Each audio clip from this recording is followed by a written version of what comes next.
बिमल बहुत परेशान था। उसे समझ में नहीं आ रहा था कि वो इस स्थिति से कैसे निपटे।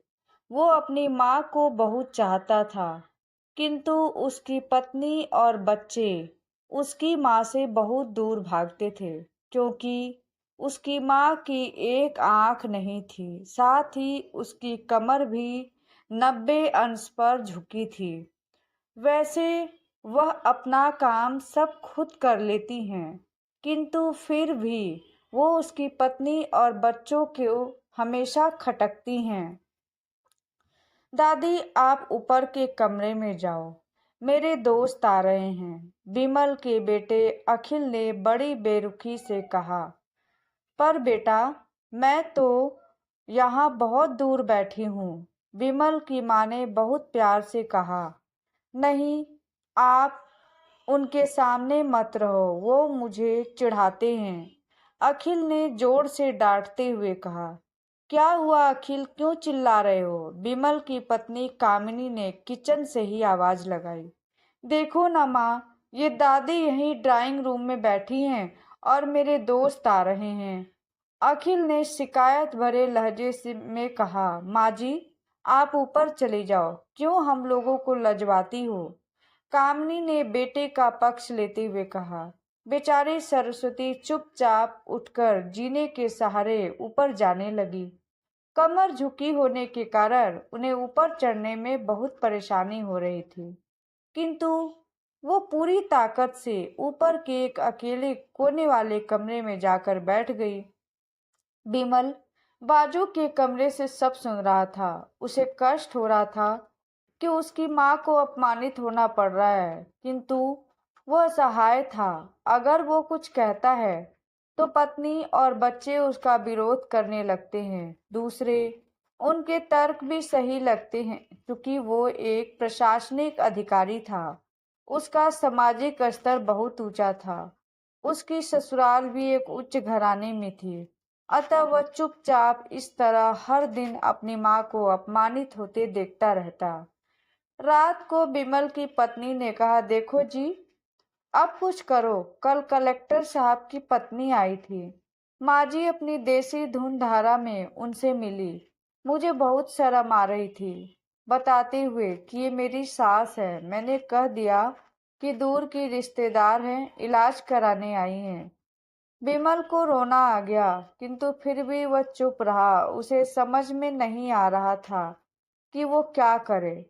अपने बेटे की मनस्थिति को सरस्वती अच्छी तरह जानती थी और बेटे को कोई कष्ट न हो, इसलिए वह हर बात को चुपचाप सह लेती थी।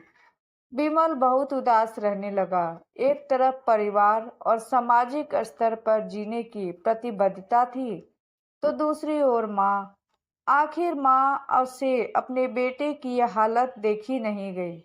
एक दिन उसने अपने बेटे से कहा, बिमल, बहुत दिन हो गए, मैं अपने गांव जाना चाहती हूँ, मुझे वहां पहुंचा दो। मेरा यहाँ मन नहीं लग रहा है। किंतु माँ, वहां तो कोई नहीं है, तुम्हारी देखभाल कौन करेगा?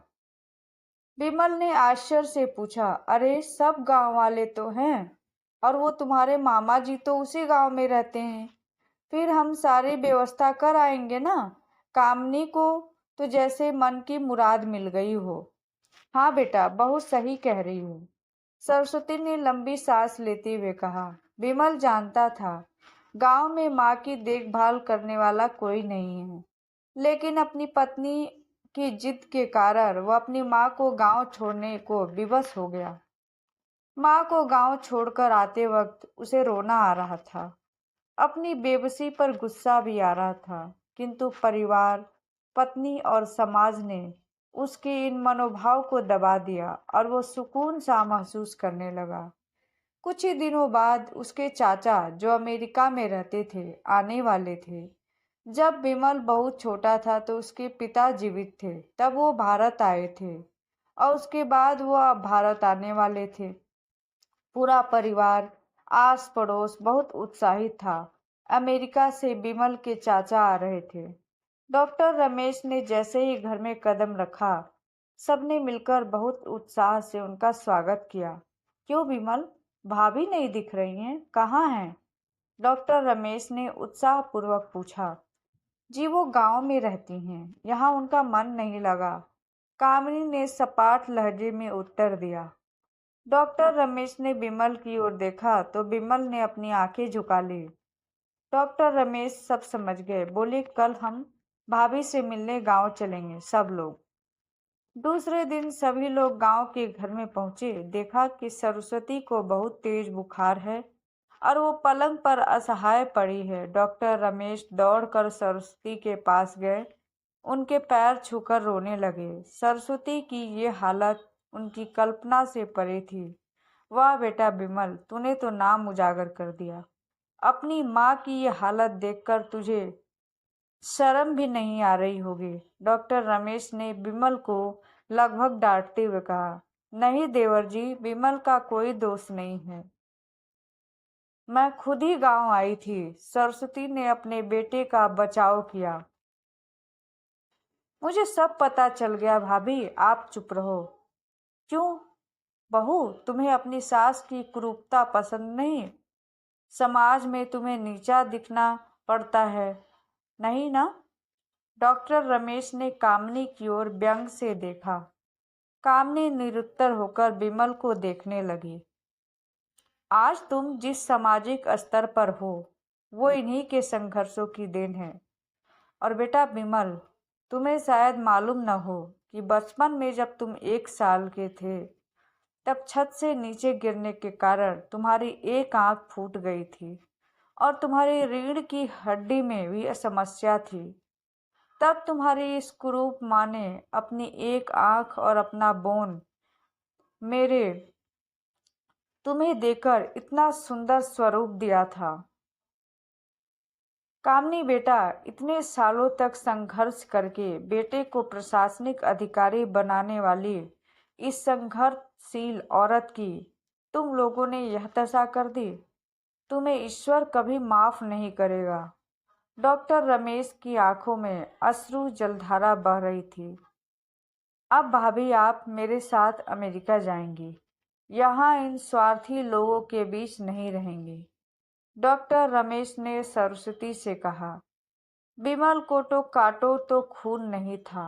डॉक्टर रमेश जो उसके चाचा थे, उन्होंने जो राज बताया उसके बाद तो बिमल को यही लग रहा था कि उससे ज्यादा पापी इंसान इस दुनिया में कोई नहीं है।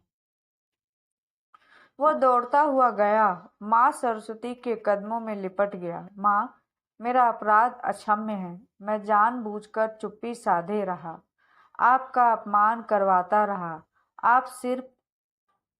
आप ही उस घर में मेरे साथ रहेंगी और कोई नहीं।